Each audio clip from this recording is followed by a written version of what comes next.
Ассаламу алейкум, дорогие подписчики. Я хотела рассказать вам про это, как наш пророк Мухаммад саллаллаху и его друг Абу Бакр Сиддик это сбежали и спрятали в пещеру, это Хира. Ангел Джабраиль подошел и сообщил, что тебе угрожают ну, покушение тебе.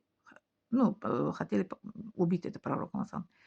И он был прислан это аят, это 9 сура, это Ясин. Он читал и на песок и как это бросал на них, это они уснули. Они это прямо это за дверью, как это, стражали, что это его убит. Абу Сиддик, они пошли и прошли через это одно деревья, село, там это жила пожилая женщина по имени Уми Маабад, мама Маабада. Это кличка, это у арабов есть такая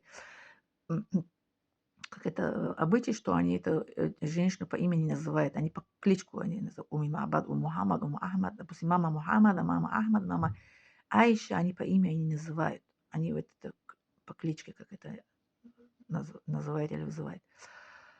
А потом у Маабада, это у нее это была коза, которой это не было ни молока.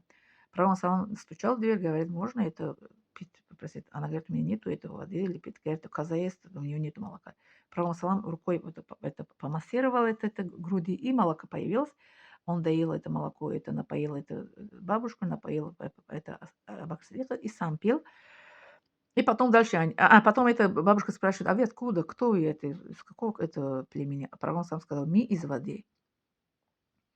Нахну миналь ма". Мы из воды, он сказал.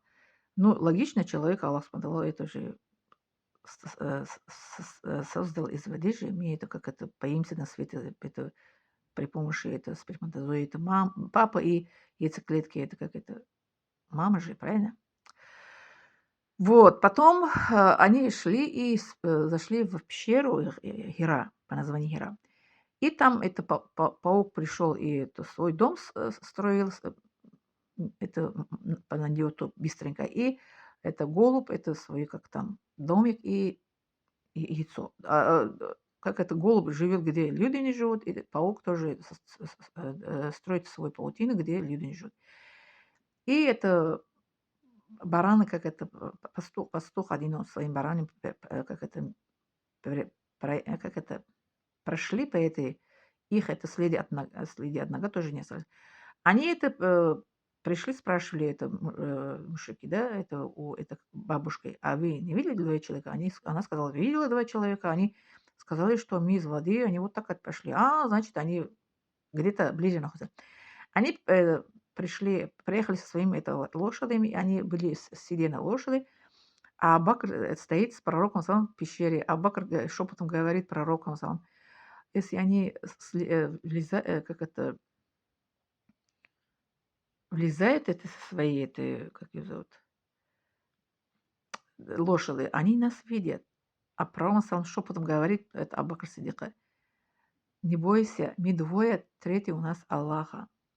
Аллах это с нами. Если мы один куда-то идем, не надо бояться. Второй у нас Аллах.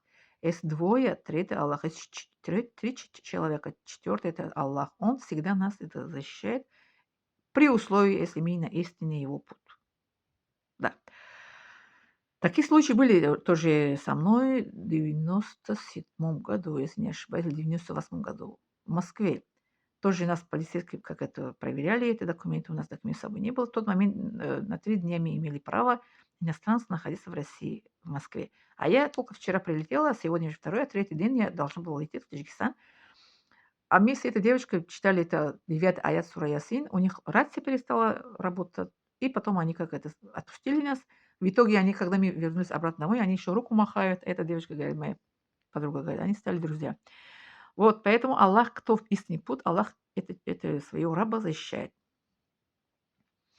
Да, еще там эта змея, это там дырка какая-то была, змея хотела зайти, и Абу Бакр Сиддик с ногой эту дырку закрыл, и она укусила, эта змея, Абу Бакр Сиддика, да, друга пророка Мухаммада. И пророк Мухаммад его как это спас. Как спас это, как это, ртом, как это сосал, это высосал, это высосал этого, яд и вплюнул, когда это помогает тоже это наш слюня помогает, да, он высосал это, вот это, где это укуса, и вплюнул. И с такими путем спас наш это с милости Аллаха. Милости Аллаха, они были спасены в этот момент. Потом они как утешили, вернулись ночью это своим народом. И потом после этого они как это переехали в Медине. Между Мединой и Меккой через 50 километров. Ну, между 500 это вот так, километров переехали в Медину жить. Вот эта история наш пророк в этой пещере Хира. Пожалуйста, не забывайте ставить лайк, подписаться и